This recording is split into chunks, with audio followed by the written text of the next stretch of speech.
What we're saying is that the wild times of 2015, 2014, when everyone was living off organic growth, are slowly fading away. And most importantly, you can't build a reliable and predictable business on that in any conceivable way. Oleg, I don't know if you'll actually be a little surprised or not, but I started seeing a therapist because Google's rules changed. It became so unpredictable, unclear, and just somehow on the level of some kind of philosopher's stone, or indeed, I don't know, some sort of alchemy, something so unclear that it even led me to a semi-depressive state.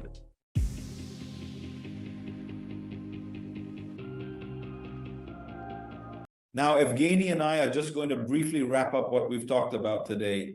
Look, Evgeny, the first thing, you were asking what the criteria are for when to finish something and when not to.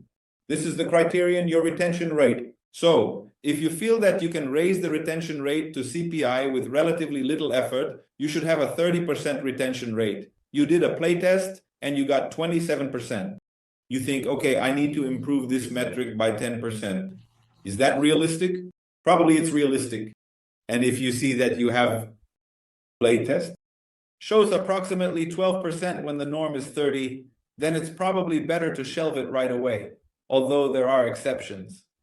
You know, the effect of a low start for a low base when you're like, maybe I'll do something right now, perhaps at this moment I tripled the retention rate, like increased it, but then, well, kind of increased it, but I initially started with 8%, so I effortlessly increased it to 24.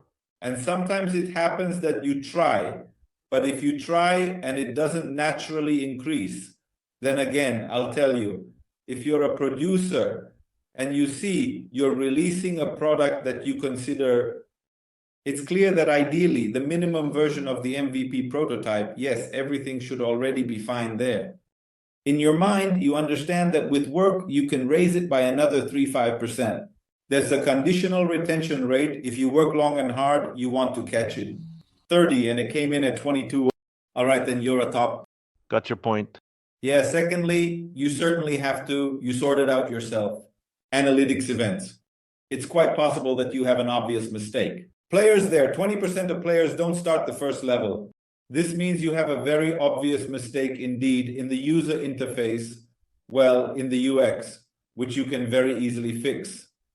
And your playtime. There, it will conditionally grow quite a lot. You'll be able to see this in detail after the first playtests and accurately identify the fan user on his way. You'll understand more about what you can do with these churn rates and figure out if there's life on Mars. But again, from what I hear, if right now you're, let's say, spending approximately $100 in Google Ads, I somewhat assumed, generally speaking, the project is like successful then.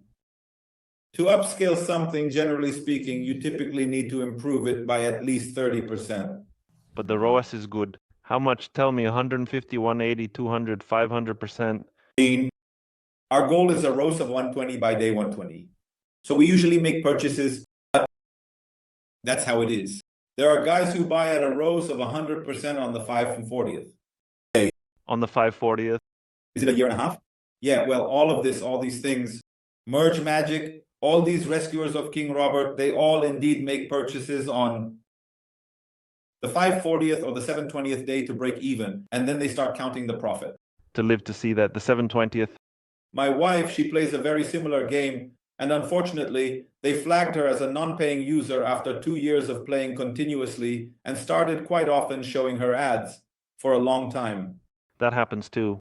That happens too. They realized that this user, well, she didn't buy anything in 2 years. Tell me, please, what are your benchmarks for retention on day 1 and week 1? You don't even look at the first week on Firebase. First, kindly check Firebase. What it shows by default settings for week 1, that column. To me, it's like a foreign language. I don't understand what to do with this. I understand. For retention day 1, we have successful projects with retention day 1 on Firebase at 24% and 45%. And there's a project that doesn't purchase at 39%. Doesn't purchase. All the benchmarks are going, let's say, how to put it in a more polite manner, down the drain. You have 2 benchmarks. The CPI should ultimately, in the end, eventually be less than the LTV. Well, that's, yeah, the basics. That's the basics. You see, you have the following things. These are prediction tables. You have to, according to the user's behavior in 0 day and retention day, predict their LTV and understand if you're buying correctly or if you need to stop the purchase and change something. That's exactly why we mentioned that we always look at user behavior, not on the 7th day in particular, so that I don't waste like approximately $1,000 to $5,000 for a whole week to have a rematch. We usually understand this on the first, second, or third day. We have tools and we analyze publishers. It's actually not publishers. These are programs from where we get traffic if we work with networks. We don't know the names of these programs. We see codes in the network. So some kind of code, it's some kind of game. If we see that users from this specific game don't meet our certain benchmarks, we block that code. Well, that's already a feature of using MMP and networks. Without this, the purchase won't work. Basically, the main idea is that it took us about 1.5 to 2 years to create a purchase that became more or less. To start being effective and indeed pay for itself, or what? No, it started paying for itself quite a while ago, but that was with Google ADS coming in. Zoriani, yes, we put it on absolutely and completely new tracks, and indeed it gave us quite a big boost. But that's most likely, probably part of the records. If we're essentially talking about working with networks and purchasing, my advice is to terminate projects. Look, the thing is, you are publishers and we create them ourselves. That's why when you're publishers, it's easier to kill projects because you haven't invested 2 years of your life and who knows how much money into it. We have our own projects, dozens of them, and we've killed dozens and continue to do so. Adults. We buy certain adult projects and some of them we later discard. We have a process for purchasing a project. We bought a project, it didn't work out, and we're shutting it down. We're just starting. We're just getting into the adult projects. We're doing it. For this Racing Crush that we reviewed today, it took us approximately a year in total to complete. Well, not an MVP, but some kind of more or less release version. And probably only about 1.5 years to get to the current state. So if we want to cut it and kill it, we absolutely need to have very solid and completely thorough reasons. Serious reasons? Simplest option. Come to us for publishing. We'll definitely try to purchase it correctly. We'll give you thorough and detailed feedback on it, and we'll tell you whether it's worth pursuing or not. We'll connect CAS.AI there. We'll connect MMP there. Our game designers, who are experienced, will poke around and tell us where we need to add more ads. Because what I heard seems like not enough to me. Why haven't we done this yet? We'll tweak it a bit more after that. We'll try to make a couple more versions, look at the key performance indicators, and then, I kind of anticipate that we'll take your suggestions and come to you for publishing. All right. Probably on this optimistic note. Yeah, let's wrap it up. Thank you so much for what you truly do, these analyses. The app is a really cool thing. I don't know who does this, but it seems that no one does. And it's such an absolutely unique feature that you can even free to use. Yes. Guys, I absolutely didn't pay Oleg anything. In fact, for us to get here and for our proposals to be started by his team's specialists to review, analyze, and give advice. So I'm really very much grateful to you. A big producer's bow to you. That's really cool. Thank you. Thank you, Evgeny. It's actually interesting to analyze good games. You don't always come across those, not at all. Great, tasty, delicious, and definitely worth it, but we try, and most of it is absolutely really worth checking out. Most of the advice they give really does definitely have some impact. And what we just saw and heard today, let's briefly summarize. It's to add a video to this project, significantly increase the overall average number of views per session. Further, without some gameplay advice, we won't be able to understand. You see, the thing is, if ASO is on the side, then when we talk about marketing product, they are very closely connected. If the purchases are low, then marketing is to blame. That's what product managers always say. Shit product. Yeah. Well, I don't know why, but somehow as a producer, I tend to inexplicably gravitate more towards the product, towards a bad product, because, for example, in that mentioned, often unknown, mysterious project where we managed to make purchases, we added content, a big significant piece, and the purchase was lucrative. And we were like, oh wow, so it turns out we had a shit product and we didn't know how to make purchases. Yeah. So for now, I'm kind of more inclined to blame the product, but probably it can be both ways.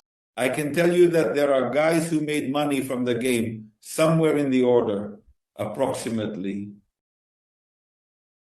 $25,000 a month. Well, that's indeed pretty good money. They actually just did a reskin. And the new creatives allowed them to sell this game almost immediately for several million in revenue. So You mean sell the whole game?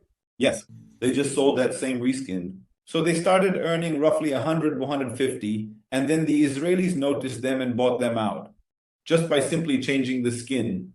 So in the first version, they actually had fishing, then it became alien hunting. Oh, so it wasn't the skin, it was the setting they changed. But indeed, the product and all the metrics stayed the same. So they didn't change the product at all, they just redrew it to a different setting. They said it was alien hunting. Yeah, well, you see, things like that, don't know, does it happen often? I really do think that's not a very common situation indeed. No, actually, the whole market, if we're talking about big money, is about hunting for low CPI. So to get the low CPI, you have to experiment and work with the setting. Well, like, there are thousands of people who can make a decent game, but for that decent game to be marketable, unfortunately, only hundreds or even just dozens can do that. What we're saying is that the wild times of 2014, 2015, when everyone was living off organic growth, are slowly fading away.